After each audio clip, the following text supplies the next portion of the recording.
Hello, this is Richard Eckley, and welcome to this special training on your 4 keys to a healthier, happier you. It's from my new book, just released on November the 30th, so that's out on the books now, and I'm going through this is extra special training just for certain people that actually ordered the book in a certain time schedule. So to go through the different keys of it, you have 4 main areas. You've got your health, your wealth, your relationships, and your mindset. Your health,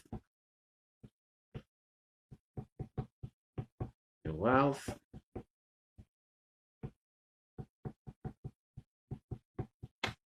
relationships, and mindset. Now we'll go through the health first of all. Excuse my writing, it's not very good that way. Your health first of all. So your health, you have 2 main areas for your health. You have your diet and your exercise program. We all know with our diet, unfortunately, in this day and age, that our diet is basically we're sort of losing track of how we were back in the old days, back in the olden times. We all used to eat a lot more fruit and veg and fibre in our diets. We've all changed now to much more processed foods, which is it's just not very good for us, to be honest. And the takeaways we have and sort of the whole lifestyle we've developed these last 50 years, we're developing a very not a good lifestyle at all. So to get back to the core basics, you need your first of all diet. You first of all need to have some more veg in your diet. So first of all, for your thing is your more veg. It's the green leafy vegetables. They're the important ones. They help the body to get rid of toxins. They help to clean the whole system through. They're actually good for your brain as well. They help the blood flowing as well. So it's very good to get back to the green leafy vegetables, as much of those in our diet as we can. At least once a week. At least once a week, get some green veg into you. And as I said, you can do it either through soups or through just doing extra salads on the plate or extra veg on your plate. So we still have the meat because you still have the protein from the meat. But what the veg does, it gives us extra energy because the veg and the plants, they all get their power from photosynthesis from the sun. So they generate their own sort of like a little energy source inside themselves. And then we can eat that and get the energy into ourselves. So that's what we need to do for the veg. We need to first of all with our diet get some more veg into our systems. As I said, green leafy vegetables are amazing. They're a great source of energy and they really help to clean the system out. Another thing as well is blueberries. They are amazing blueberries. They are amazing for the brain. They're good a brain source. And they again help to feed the plaques. Our brains are basically what's happening in the last sort of 50 years. Alzheimer's has become a very, very bad. It's very common, and in the UK, it's unfortunately one of the number 1 killers of the older people in the UK is actually Alzheimer's disease and dementia. And blueberries are very good to actually help clear away the plaques. What happens is our brain's got a defense system. So Alzheimer's isn't actually a problem. It's our brains working properly, but our lifestyles have caused the problem which you have nowadays. It's through stress, it's through lack of sleep, it's through the wrong foods, and it's through bad social activities. So how you actually get around the whole area, because basically Alzheimer's, it's a plaque building up. Our brains feel like it's under attack because what it is, it's not getting the right nutrients it needs, it's not getting enough sleep that it needs, and it's not getting enough stimulation that it needs to actually help our brains to sort of recover and to get back out of Alzheimer's. Because there is a way we don't have to. Alzheimer's is only 10% of actually people have the genetic disorder of Alzheimer's. 90% of the other people actually, unfortunately, it's through lifestyle we're generating this sort of epidemic is what's the word is of Alzheimer's because it's getting that bad. And the best way said we can do it is through our health, through wealth, through relationships, and through mindset, and through our minds. It's how we can sort of cure this sort of thing. So the basic steps is first of all we need to sort of start eating sort of blueberries, mushrooms, those sort of things that help they actually break the plaque down in our brains that are developing. Because our brains feel like they're under attack. If we get sort of like inflammation in there, it feels that the brain feels like from stress, it causes inflammation in the brain, and the brain then starts to develop plaque to protect the nerve endings in the actual brain. And then because we're actually given more of these processed foods, more stress, the way we're living our lives, we're not getting out and being more active, and this plaque continually builds up. And that's what causes the Alzheimer's, because the actual connections on the brain are losing the connections because this plaque is building up. So to help clear away the plaque, we just need to get the brain sort of working better again and not feel like it's under attack. And the way to do this is to exercise more. At least 30 minutes of exercise per day is a basic thing to help clear away the Alzheimer's. Again, eating fresh food, fresh veg, green leafy vegetables, blueberries, coconut oil, mushrooms. These are all good to help, again, detoxify the brain and help clear the plaque away again. Social activities, getting out, challenging your brain, challenging your thoughts, is actually getting out there and helping and finding things you can do to actually help your brain to clear away all these toxins, to help clear and get away as well. And sleep is so important because the brain works better at night time. It's still working hard, just finalizing all the information you've had through on the day. And it's actually clearing away the plaque at night time as well. So if we're not getting a good 7, 8 hours sleep at night, then we're actually causing more stress on the brain again. It's building this plaque up again. So it's like a never-ending process. It's a bit like I've said before, it's a bit like the Mickey Mouse. Remember on the Mickey Mouse there, he was on a fountain on the Sorcerer's Apprentice, and there was a fountain there, and he had his this brush, wasn't it? And his brush had a little arm, and it was a little head. And he was walking along. He was trying to fill up this thing of water, this well of water. And Mickey Mouse was doing it by himself, and he had the Sorcerer's Apprentice. So he then did some magic on this brush, and all of a sudden this extra brush appeared with arms, and then an extra brush appeared with arms, and all of a sudden there was loads of them, and he tried to sort of stop, and they were all then pouring water into this well to fill this well up, and it was overflowing, and he tried to stop them, all these brushes filling the water, by cutting them in half with an axe and chopping them up. They just kept doubling up into more, and that's basically how Alzheimer's works. Unfortunately, there's all these little different areas which are all putting water in our well, which is our brain, which is causing the plaque to build up. And so at the moment, unfortunately, a lot of sort of doctors, what they're trying to do, they're trying to develop one tablet to wipe out all of these brushes that are attacking our brains. And you can't do that. There's no single tablet that's going to do this. So you need to do this step by step. And the best way is through your veg, through your blueberries. And one by one, you can slowly tick off these things. They said there's actually about 36 different processes that actually causes Alzheimer's. So it's actually slowly through a whole life developing, which is basically, as you said, your health, your wealth, relationship, and your mindset. It's getting them all working together to help reduce the chances of Alzheimer's. So again, you need to be eating your fruit and your veg every day. Well, not every day, but at least 2 or 3 times a week. Ideally, it is every day. So you need to eat some veg every day. Get some blueberries into your raspberries, those sort of things around it as well. Mushrooms every day, getting them into our systems. Cutting down on the processed food. So we're cutting down on the takeaways, on all the processed meats and those sort of things as well, because they aren't very good for us at all. So it's much better to have a plant-based diet. Yes, you still eat meat, so it's got protein in the meat, you still get that. But it's best to go for more veg if we can. Being active every day is doing this, as I said, it's 30 minutes. 30 minutes of exercise a day is crucial to help to prevent the prevention of Alzheimer's. That's what it takes. It's getting our body moving, it's getting things going. And it's 30 minutes per day. Instead, that seems like too much to start off with. Start off with 15 minutes. We can build up to 30 minutes a day. And it's just doing that every day. That helps to do it. It's getting social activities.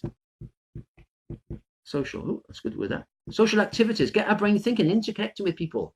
So as we've changed as well in our sort of the way our current lives are, we don't sort of get out into social groups anymore. We're all sort of going into our homes. It's like a cocoon. We all sort of come home, stay in our home, go to work, come home again. So we're losing the social group, we're losing the community. So it's getting back into a community again, perhaps joining clubs, joining different events, doing things that way to get our brains working again. It's the social connections helps our mind to work clear and helps it clear again. And it's challenging our minds as well. It's giving them perhaps a new hobby or a new something you actually get involved with. Perhaps it could be dancing, it could be a new skill, it could be pottery, it could be anything, just to challenge our brains, to get our brains thinking. The more we get our brains thinking, again, it's working again, it's helping clear this plaque away, reducing the inflammation.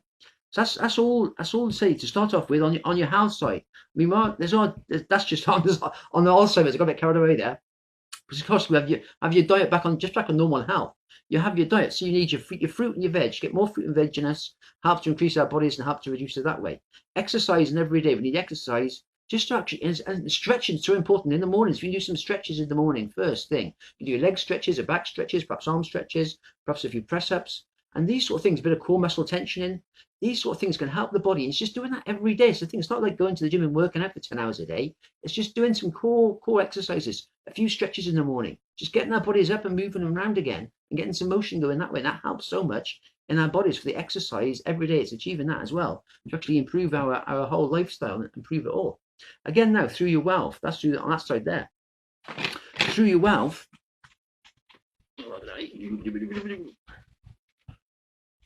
I'm not going through all of it, just a little bit, yeah. Through your wealth, there's two main things again. You have you've got debt or you're creating wealth. And the way the two things actually work, you either manage debt,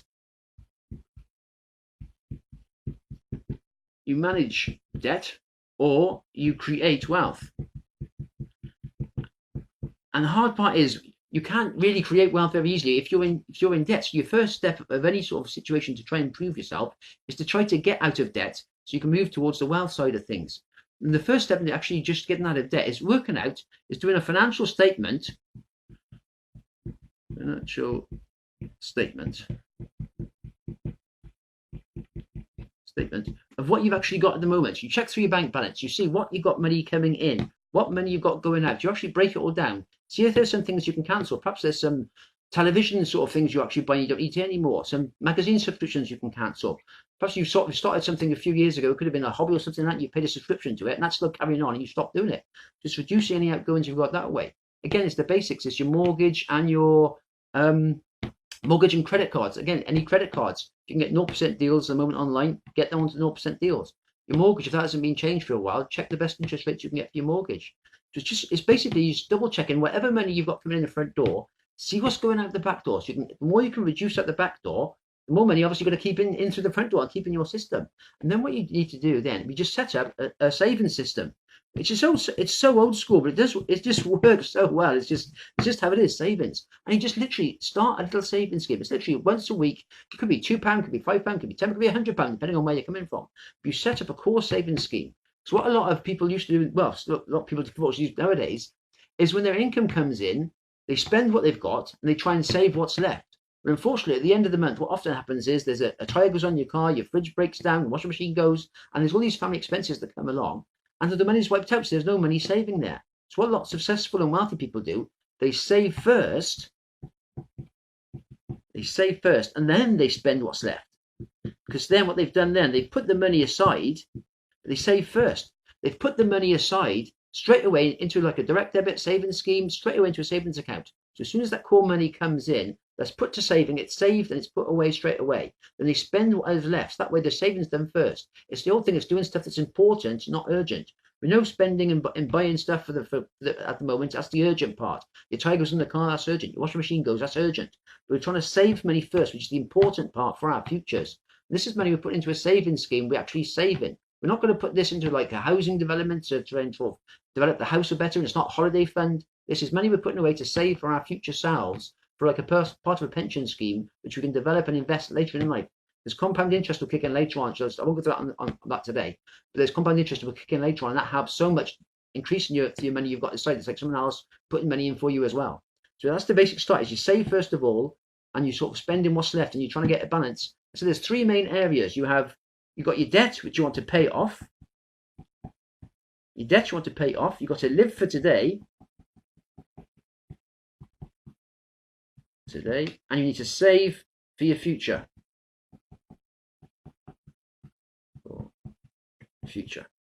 And this is three main areas which we need to work on to create a good, healthy lifestyle, is reducing our debt, having money to live for today, but saving for our futures. And that's the way you do it. And then to create wealth, it's just a system of working out, learning what you want to learn. When you've wanted to sort of develop wealth, we've all got a core. We all went to school. We've all followed a system that's been around for years, which unfortunately it doesn't really work that well if you want to create any wealth. To start off with, we all went to school. C-H-O. I can't even spell when you go back to school. We all went to school, then perhaps we went to college or university. College or uni. And then we went on and got our jobs. And that's often where we stayed. We had our jobs, we learned what we was doing in our jobs, and that's where we sort of stayed. And the weird thing with our jobs is, whatever job we were doing, we know what wage we were going to have when we had that job, so what the salary was. So that salary was our job. It's what we was earning. So we thought, that's fine, that's the salary for that job, that's fine, that's what I'm doing. But what happened is we got sort of pigeonholed in that, because for whatever job we were doing, we think, right, I'm earning this sort of money because that's what that job pays. So that's what I should be earning. And as long as you were earning the money you thought that job should pay, that's all the money you thought you should be able to earn. But there is actually no limit on the money we can earn. We can earn whatever we want just by learning new skills and new techniques. So currently the job we have at the moment, see, because I was the same when I started off, I was a carpenter. And self-employed carpenters earn between £30,000 and £40,000 a year. And that's an average earning. And I was earning that, so in my mind, everything was set and fine. So I was earning £30,000, £40,000 a year. I'm a carpenter. I'm earning what I should be earning. Everything's fine. But it wasn't until he sort of came along a Jim Rohn seminar, and he said, you can earn whatever you want to earn, but you need to change your way of thinking, because you need to develop a sort of a wealth mindset where you can actually have whatever you want. But it's only by learning new skills and new techniques. Our current job, we've got the skills to actually do our current job. So we're getting paid for what our current job is. That's the maximum money we're going to earn in that job, because that's what we know. So if you want to earn any more money, We need to have some new learnings,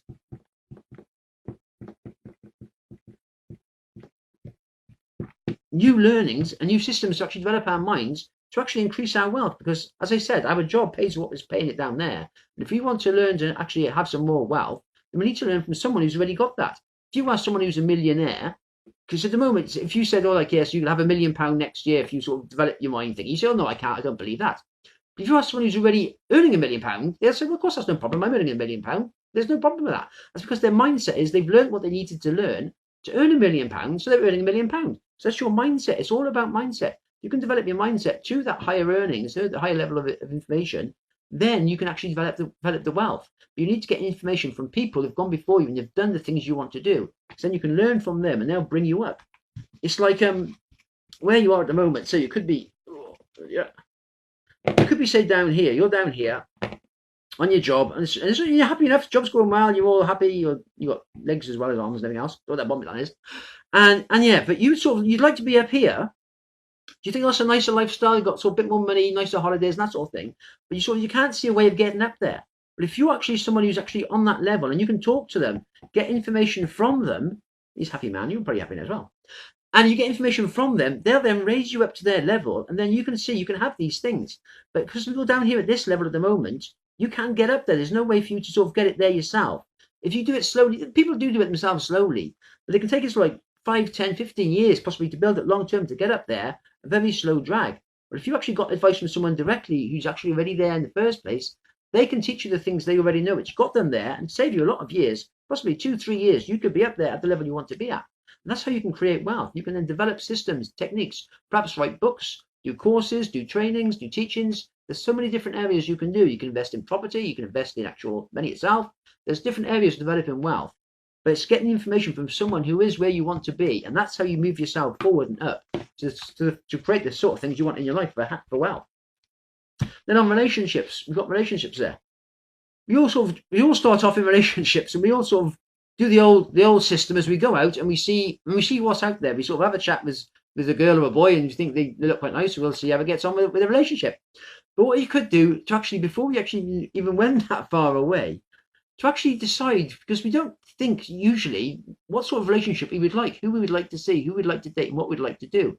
So what we do, we just go out there, see who's in the pub, who's in the club, where we're going to meet, and have a chat and see how we get on. But if we actually broke down the sort of person we'd like, first of all, the sort of traits we'd like to meet, to actually did a list of the things we'd like in our ideal partner, we then actually got something there to base this on before we even go and have a subconscious of work for ourselves to help us. So I'm saying, you might say, perhaps you like, say if he's a bloke, then say you like blondes, so you write blonde hair down. Blonde hair down. Perhaps she says you have green eyes, so you had green eyes. Perhaps, I don't know, perhaps she was, what sort of job she want to do? Perhaps she was a nurse, you had a nurse. She was outgoing, so you had outgoing. So you'd have all this list of all these different things you wanted to have in your ideal partner. Again, if it was a woman, you're doing it for a man, you do exactly the same thing. Perhaps you want a bloke who's got dark hair, so you'd have dark hair down here. Perhaps, what was that? It was green eyes. Perhaps you want someone who's got brown eyes, you'd have brown eyes. So again, perhaps it's a job, you'd like a brickie, so you'd have a brickie. Whatever you want, but you actually do the list of the person, your ideal person you'd like. And that's, you write down and the more detailed you can go, the better. The personality traits, they like going outside, like doing different activities and that sort of things, or what you're interested in. Perhaps it's reading, perhaps it's cinema, perhaps it's books. And you make a more detailed list of the ideal person you'd like to meet. And what this actually does is actually puts it into our subconscious. And actually then you're going out and meeting different people, your subconscious brings these little lists to your forefront of your mind when you're connected, and they will actually sort of tick things off as you're meeting someone. You'll think, oh yeah, that's a similar trait. And it's weird. It's not until after you have to meet the person and you've dated them for a while, you'll then suddenly click, oh, there's a lot of things on my list that these person match up, and it matches better. So you've actually got a much higher chance of finding someone who's more suitable to you, got the right traits to the sort of person you'd like to meet, by actually making a list first of all, breaking it down to who you'd like to meet, what traits you'd like to have, and then going out there and just meeting people and seeing what you do. But you've got a basics to work with. You've got like a blueprint of the person you'd like to meet. And that makes such a big difference, as opposed to just going out there blind and seeing who you meet and who you fancy and just seeing if you get on. And then perhaps like 2 years down the road, you don't get on so well anymore and it hasn't quite worked out so well. But if you've got the traits of the person you'd like, you can sort of get to work that way out before you even get further down the road, hopefully, to find the right person for yourself. And again, through relationships, it's developing relationships through every step. It's showing gratitude, it's providing care for the person, it's showing you care for them, showing you love them. That's something we sort of do tend to lose out as we sort of developing, as we're going through life. We get in our relationships, and what happens is we have the honeymoon period, and we're always sort of chatting away, and it's all going well. And men and women are totally different in lots of different areas. There's doing some research with there's a great book I was reading through Alan and Barbara Peace, and it was just saying there how men and women are different, and just on our mindset and on our speaking and on things like that. It's like when you first get in a relationship, a man will sort of chat away, and he'll be asking questions, and you'll be thinking, oh, this is great. This is really good. There's sort of good, great communication between us when we're chatting away, and then possibly sort of like in a month or two, he's not so chatty anymore. And the woman might be thinking, oh, there's something wrong with the relationship, he's just not so chatty anymore. But what often men is, because for thousands of years, it was simpler roles. Men basically went out hunted, women stayed home, and they were the social area around the campfire. They raised the children, formed social groups, and communicated and chatted that way. Well, men's main form for communication, for chatting, is to actually find information out, any problems needs to solve. So, unfortunately, that's still quite hard wide-brained into our minds. So unfortunately, once the bloke's been chatting away to the new girlfriend, after a while, he's got all the information he actually needs about her. So he's got all the core information. He knows everything about her he needs to know. He doesn't need to chat anymore. So he's no longer got to chat anymore. He's got all the information he needs. Well, for a woman, it's more of a social thing. The chatting is the communication. It's the building of a relationship. Well, for a man, it's quite often it's not that so important on the conversational side of things. So it's just weird how it can change. And it's just learning to sort of speak more, to develop more, and just to keep the conversation, the communication channels open, keep talking to each other, just asking how the day's gone and how things are going and communicating. It's so busy with we've got kids, you've got life, you've got work, and there's so much things that get in our way. It's so important to make time for each other, for like a date night and going out and doing things together and making a bucket list. That is so important if you can. If you get together, if you're sort of living in a relationship for a while, make it a good bucket list of things you'd like to do together. Perhaps you'd like to learn a dance together, or learn something together, or perhaps go out and do like, I don't know, some traveling and go and see different countries, or go and see some different like buildings and areas. That depends on what you're interested in, you're both interested in. But you need to find common ground, something you're both interested in, which you can do together. Because I mean, when we're bringing our kids up, it's wonderful because our kids are just amazing things bringing kids up. But as they get older, then we start to have the empty nest syndrome. The kids are then all of a sudden developing their own lives, they're moving their own way away. And we're sort of then it's just the two of us, and it can be sort of like, quite scary. Then you're like, right, the kids are gone. Now what we're going to do? But if you've been developing like this little bucket list of things you'd like to do along the way, whether interests you can have together, as long as with the kids, as well as your own interests as well. Plus, there's all these individual interests as well. As I said, with relationships, with two people choosing to live together and be together. But we are still two different people with two different beliefs and two different systems of being brought up, and our life experiences are different. Just realizing we are two people choosing to be together, and then actually choosing little things we like to do together. So in the future, again, we've still got interests together. We can still develop and pull together. When the kids have thrown the nest, we then got time to go out and do the things you want to do as well. And it's like getting an extra little bit of freedom because you are no longer sort of tied with the kids. And the kids are wonderful because I mean, I've got three myself, and they're just brilliant. They've all grown up now, but it's just an amazing experience bringing your kids up and experience the whole process of bringing kids up. It's such a huge learning curve. No one knows quite what they're doing. We all just do the best we can, and hopefully the kids are happy, sound, healthy, and just and they're great. And they'll find their own way again. And it's like I remember a story again with Tony Robbins was saying he had a 16-year-old daughter, and she wanted to go to dance school, dance lessons. And he was saying to her, oh, that she knows some good dance lessons, that sort of thing around, because obviously knows lots of people being Tony Robbins. And she said, oh, it's okay. My best friend's daddy knows someone. I'll go and ask him. And Tony Robbins is thinking, well, look, I actually I talk to countries, I talk to presidents, I advise people on how to sort of do things. And my own daughter won't even listen to me. She'll rather go to her friend's dad and ask him than talk to me. Because once you're a parent, you're always a parent to your kids. Doesn't matter. You could be Superman, but you're still just dad or still just mum. And it's realizing our kids will always see us as the basics of who we are, not our sort of like outside world image. So it's just good to know who we are and to help teach our kids best we can. I mean, that's the actual reason why I actually wrote the book, Your 4 Keys to a Healthier, Happier You, is to give my kids, it's like a guide. So they got a guide for health, wealth, relationships, and mindset. So I often explain stuff to them, and they'll say, yes, Dad, okay, Dad. And that's like we all are. We're all the same when our parents tell us something. We think, oh, okay, yeah, cheers. You're a bit old, you don't quite know how it works nowadays. But the core principles in the book does go through, and they just teach everything you need to know. I've got a bit off a sidetrack now. So we're on relationships. That's it, yeah. So so do your bucket list of things you'd like to do together, and it does more thing, and showing gratitude, just saying thank you to each other, just helping each other. Like Cook a nice meal, just say thank you. If you're going out somewhere and you're going past the garage, just get some petrol and get your wife a nice bunch of flowers or some chocolates, or if it's the lady, if you get your boyfriend some chocolates or that sort of thing, something he likes, just as a random random gesture. And it's just nice to feel appreciated sometimes, not to have a birthday or a Christmas or an anniversary, but in between times, just occasionally, not all the time. Well, you can do it all the time if you want to, but it's just nice occasionally to have a nice surprise of some flowers or a bit of chocolates or something nice. It shows you're thoughtful, shows you care, and just we're still carrying on. And that's on relationship. There's much more areas on relationship as well. We'll look at that moment. And then on mindset. On mindset, that is, as I said, mindset is basically it's everything. There is mindset controls everything. Mindset is the whole control of everything else. Because mindset is we are a mind with a body, not a body with a mind. We can have any other part of our body transplanted. You can have our hearts, our livers, lungs, arms, legs, eyes, mouth, nose, whatever, anything. We can have that all transplanted and changed. But our mind, we can't. We lose the mind and we've lost the person. That's who it is. It's amazing the technology we've got in our brains. It's like a supercomputer up there. We don't use it. I think they said we use about 5% of our brain currently just on what we do, because we tend to react to things. We don't actually think about what we want and how we can get about getting it.